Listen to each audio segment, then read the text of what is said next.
Daniel did have some notice. Andrea did this from me asking her at the start of the service, so thank you for that particularly. This has been a strange service to prepare. It's well over 2 weeks ago that I looked up the readings in the lectionary, the suggested ones for today, to begin thinking about the theme. Strangest of all was to find the Old Testament reading was Psalm 23, which we will hear read later, as it was at Doreen's funeral. Sorry. That, of course, links with the Good Shepherd, who we heard about in Daniel's reading and the children's address. Now, from the letter of John, we hear more about the love God has for us and the world that he's made. But because there's so much to fit into this service, I've wondered what aspect of the theme to settle on.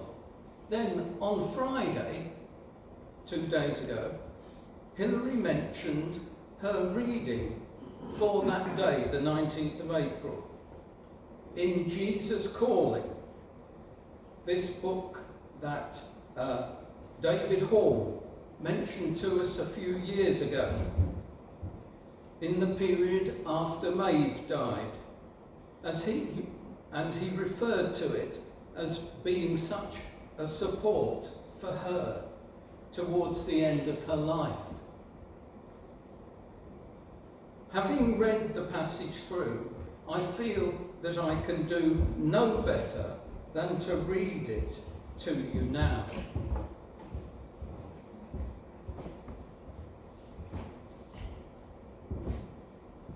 This is the voice of Jesus. I love you regardless of how well you are performing. Sometimes you feel uneasy, wondering if you're doing enough to be worthy of my love. No matter how exemplary your behaviour, the answer to that question will always be no. Your performance and my love are totally different issues, which you need to sort out. I love you with an everlasting love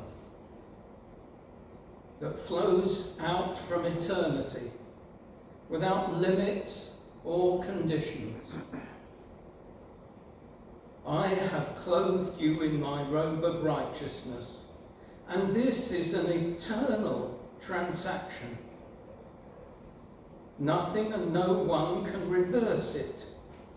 Therefore, your accomplishment as a Christian has no bearing on my love for you. Even your ability to assess how well you're doing on a given day is flawed. Your limited human perspective and the condition of your body with its mercurial variations distort your evaluations. Bring your performance anxiety to me and receive it in its place my unfailing love. Try to stay conscious of my loving presence with you in all that you do, and I will direct your steps.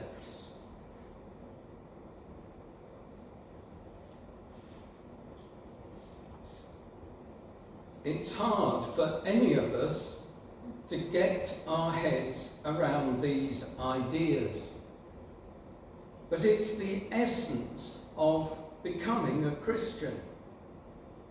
Just accepting that we cannot earn God's love, but he is there, offering it to us, even pressing it on us, pleading with us to accept it. However much we try to do what we know we should, it is not about us failing or succeeding but accepting his love and in turn showing it to others. Make me a channel of your peace is a favourite with many people. And it's simple. We are channels, like bamboo split, laid end to end, to take vital water from a source across barren ground to a new area of paddy.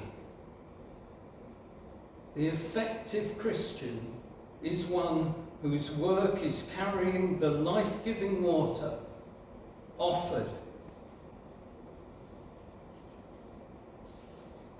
in Jesus to those in need. Some of you may recall reading a book or seeing the film titled The Shack.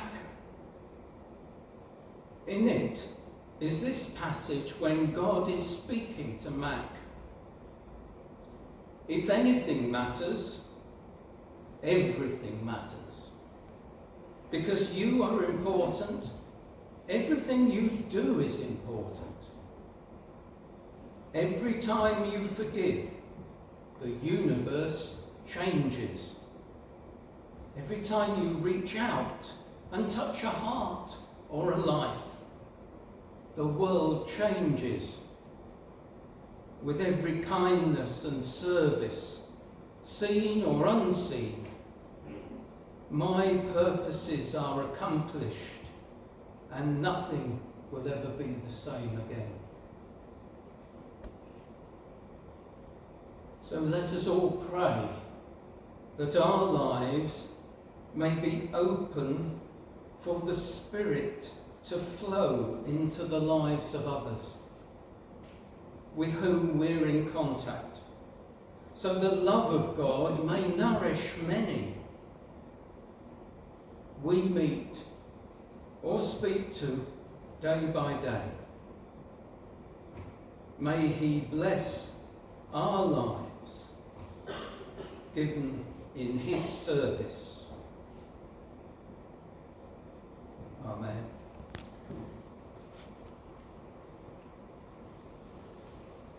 We're going to use a hymn that I've only heard once or twice, and it's one that I know was used at my brother-in-law's funeral in the autumn,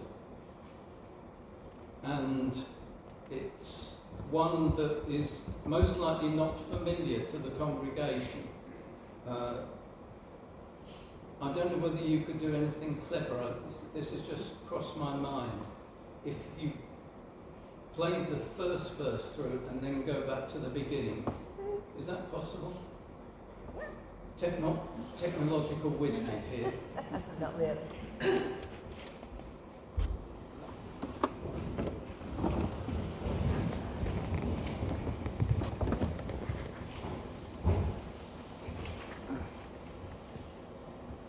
Some of us were able to go to the crematorium to say goodbye to Doreen, but others were not. And some of you won't even know who we're talking about. There are a few photos of her on the order of service.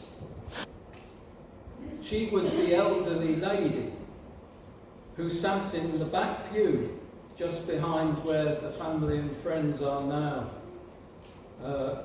until just a few months ago. These words are compiled from tributes given at the funeral.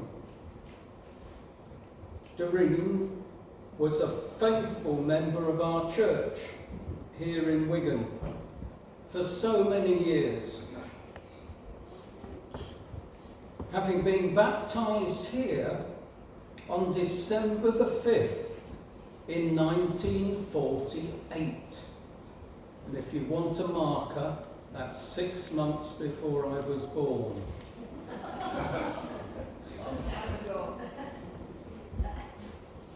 Doreen was always smart, elegantly turned out, and as you might have guessed, she worked in a dress shop for many years, along with her friend here.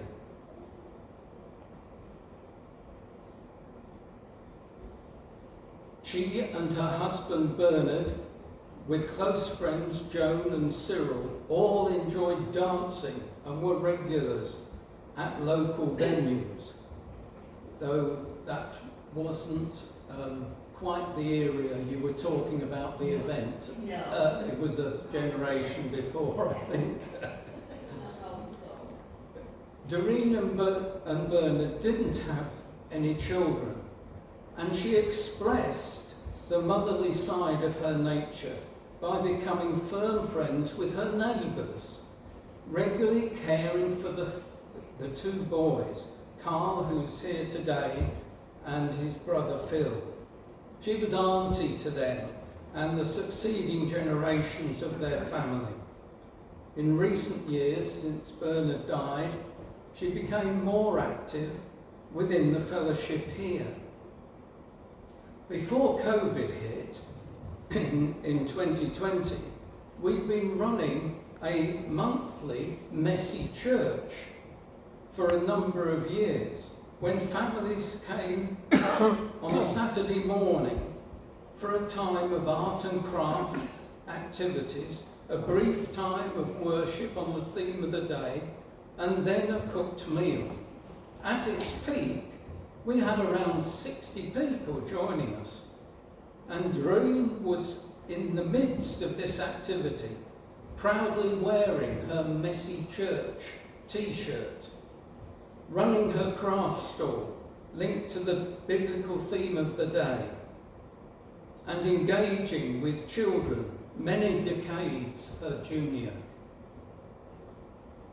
In later years, she was in charge of the paper bags of goodies the children took home, things they'd made, artwork done, or things to remind them of that morning and the theme, always with a kind word and a smile. Sadly, COVID put paid to that, and our church never recovered that youth activity to any extent. But Doreen continued coming to the over 60s, more recently named retired friends, and even in recent months she was faithful attending worship, and there are still a group of nonagenarians each Sunday from whom she's just gone ahead. Like everybody though, she had her ups and downs in life. She missed her beloved husband Bernard dearly, but she had good friends around her. She did know the valley of the shadow of death, outlined in the 23rd Psalm, and she knew that God was with her in those times. Her faith was real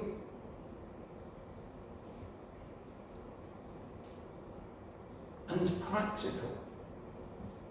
Doreen was naturally an optimistic person. The glass was never half empty, always half full. David Hall, who led her funeral, says, "You couldn't catch her out.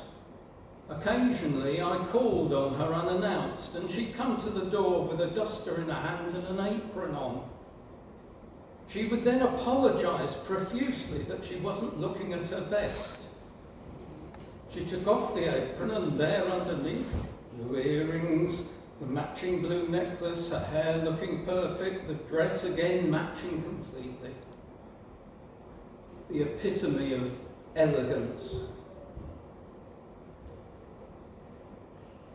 The last verse of the 23rd Psalm says, "Goodness and mercy shall follow me all the days of my life, and I shall dwell in the house of the Lord forever." Doreen has had a long life, and the psalmist's image of walking in green pastures and relaxing beside still waters is now her reality. Prue read that psalm at the funeral, and she's going to read it for us again. Thank you. I'm reading from the NIV version because it's more the traditional words that we all know and love. The Lord is my shepherd, I lack nothing. He makes me lie down in green pastures. He leads me beside quiet waters. He refreshes my soul. He guides me along the right paths for his name's sake. Even though I walk through the valley of the shadow of death, I will fear no evil, for you are with me. Your rod and your staff, they comfort me. You prepare a table before me in the presence of mine enemies. You anoint my head with oil, and my cup overflows. Surely your goodness and love will follow me all the days of my life, and I will dwell in the house of the Lord forever. And as at the funeral, I reiterated the passage, verse 4. Though I walk through the valley of the shadow of death, I will fear no evil. And I'm convinced that Doreen felt no evil and feared no evil, no ill. Because on my last visit, which was just 2 days before she died, when I got to the bed, she was fast asleep apparently. So I didn't want to wake her, but I talked to her, and we'd just got back from holiday the night before. So I was telling her all about the holiday, which she always wanted to know about. And although she didn't speak and she didn't open her eyes, she did make a sound, an acknowledgement that things were going through, and she understood. And as I was leaving, I said a prayer and asked Jesus to put his arms around her and keep her in his tender, loving care. And at that point, her arms came out of the blanket and she held her arms out, just like this. And I know she was saying, I'm ready and I come willingly. She had no fear. She went peacefully, and we are grateful for that. One of her, I won't say worries, but her concerns over the last few years was being alone since Bernard died, and what would happen when this period of her life came about.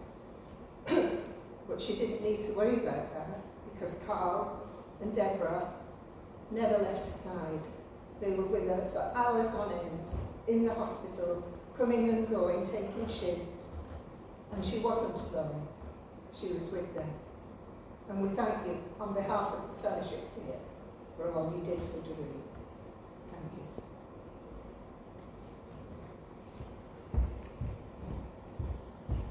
John was also assistant. Could I also, Andy also was very involved. Could I also thank Andrea for helping Doreen also?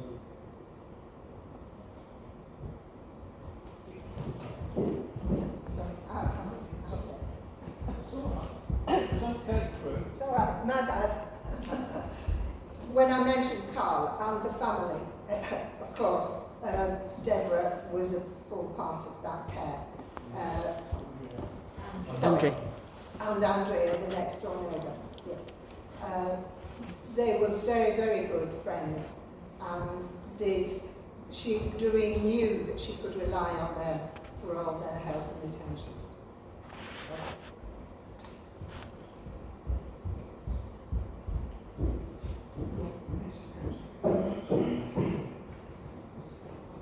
We sing now To Be in Your Presence.